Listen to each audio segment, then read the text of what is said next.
Hello all, this is the first in a short series of videos that I'm going to be making on my brand new guitar that I'm going to be having built. This first video is just going to explain briefly why it is that I'm wanting to get a custom built guitar in the first place.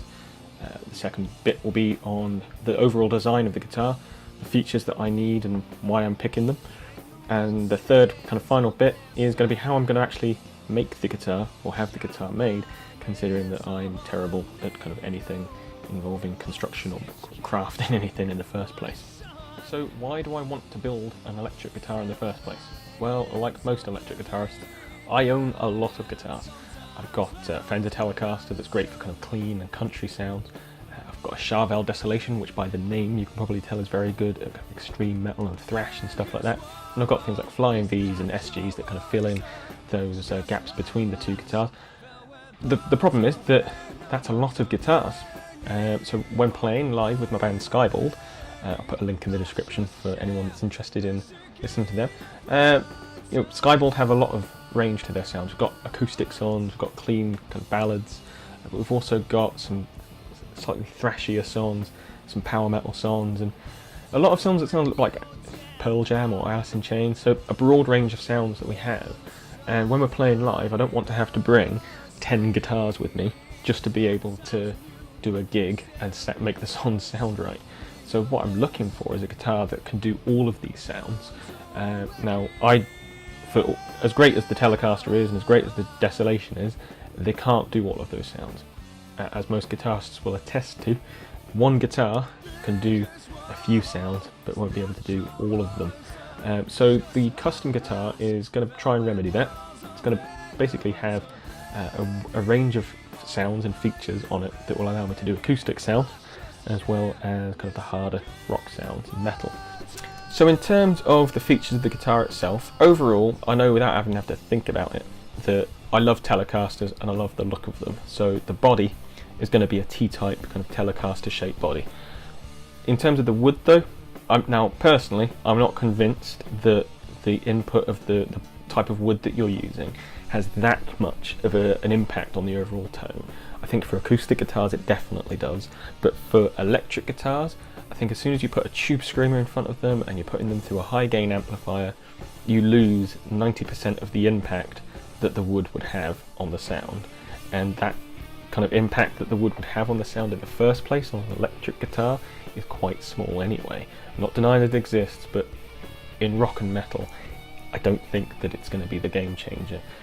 Saying that, I like mahogany. I like the feel of it, and I like the weight of it. I like the fact that when you strum a chord, you can feel that through your body, because the wood's quite heavy. It picks up a lot of those vibrations. So it will be a mahogany body. All of my favourite guitars have had that. It's a feature that I know that I need. In terms of the neck, again, I'm not convinced that the fretboard is going to have an impact on the sound, but I love the feel and the look of maple. I've got it on my Telecaster. It's the only guitar that I've got it on, but I absolutely find it beautiful. So it's got to have a maple fretboard and most likely a maple neck as well, because of the feel and the aesthetic of it. Because I like Telecasters, I like the kind of Telecaster bridge. I like the way that it feels when you're palm muting, and I like the look of it. It's part of the aesthetic that I want. Saying that, I want acoustic tones from my guitar. To get that, thankfully, there's a great company called Fishman. They make a power bridge that's in the shape of a Fender Telecaster bridge. It's basically designed to put onto a telly and get those kind of piezo acoustic sounds. So I will be putting one of them on. Now, as you can probably tell by the image that I'll put up, the pickup that you'd have to put in there would have to be a single coil sized pickup, but I don't want necessarily to just have single coil tones. So one of the things I'm going to be using is a Seymour Duncan hot rail, which is a kind of pickup that is the size of a single coil, but it allows you to, it's a humbucker pickup that is the size of a single coil. So I'll be using them in the neck and in the bridge position. I like the sound of them. One of my friends from a previous band had a kind of knockoff Fender Jaguar that he put some hot rails in, and for me that was one of the greatest guitars that I've ever recorded with. Even though it felt terrible to play, the sound that you got from it was breathtaking. So I'll definitely be going with the hot rail pickups. So that will give me, in combination with the kind of piezo bridge, a range of sounds ranging from like hard rock through to folky acoustic sounds, which is ideal for my needs.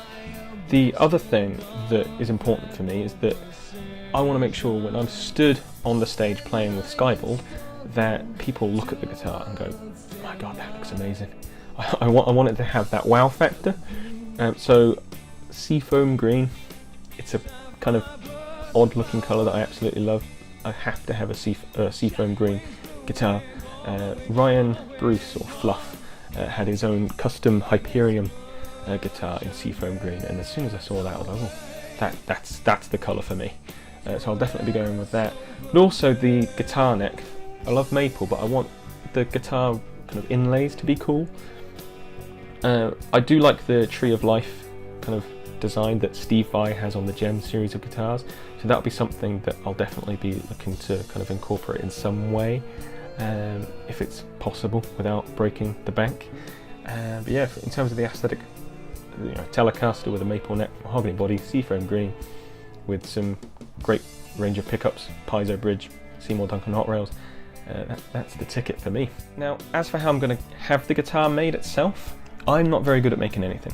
I struggle to put together flat pack furniture, but thankfully John, the lead guitarist for Skybald, is very good at making things. I once saw him at a gig that we were playing. Moments before we went onto stage, the little nut that holds the cymbal onto the drum kit just kind of broke and disappeared into a million pieces. And John made a replacement out of cling film and like possibly a bit of string and a rimple from a can or something. It was an amazing fix that worked fantastically. More importantly, he can actually make guitars. I've seen some of the guitars that he's made. They are fantastic, very high quality instruments. I've even seen him replace or fix a broken headstock on a Music Man Majesty with resin that he kind of mixed and then sanded down. It's a seamless fix that he did on it, so I respect his opinion on it, and I've been chatting to him about how to get one made.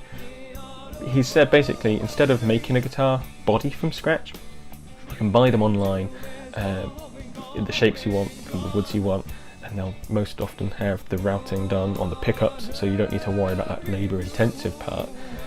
He's also said, if you're happy with a guitar neck, maybe look to buy that guitar neck online instead of making one from scratch. So for example, if you like Ibanez guitars, buy an Ibanez neck. You don't have to buy the entire body. Now, an important thing with necks is that a lot of what makes a neck really good is the amount of labour that goes into kind of filing down the neck, the fret wire, kind of polishing the neck, and that can be, you can basically, if you put the time in, take an alright kind of good neck and make it great by taking that time in yourself to basically file down everything and make sure that everything's as you want it.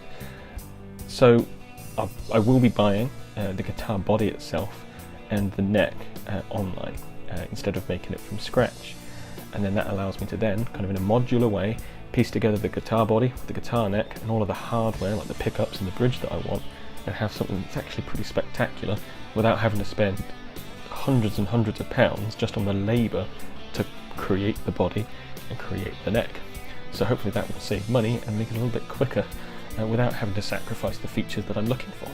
So to conclude, I will be making my own custom build guitar by buying a guitar body and a guitar neck online, piecing them together with a Seymour Duncan hot rail set of pickups, with a Fishman Power Bridge piezo pickup as a bridge, and piecing them all together, painting it up to look like the guitar that I would choose if I had thousands of pounds spare to have someone make. Hopefully this should all come together to make a beautiful guitar that has all of the versatile sounds that I need, as well as looking pretty damn cool in the process. So in the next video I'll be looking at the kind of shopping experience, looking at the parts that I'm going to be buying and kind of how much they cost, putting together some prices for my dream guitar. So hopefully you'll stick around and watch that. Thanks very much. See you all later. Bye.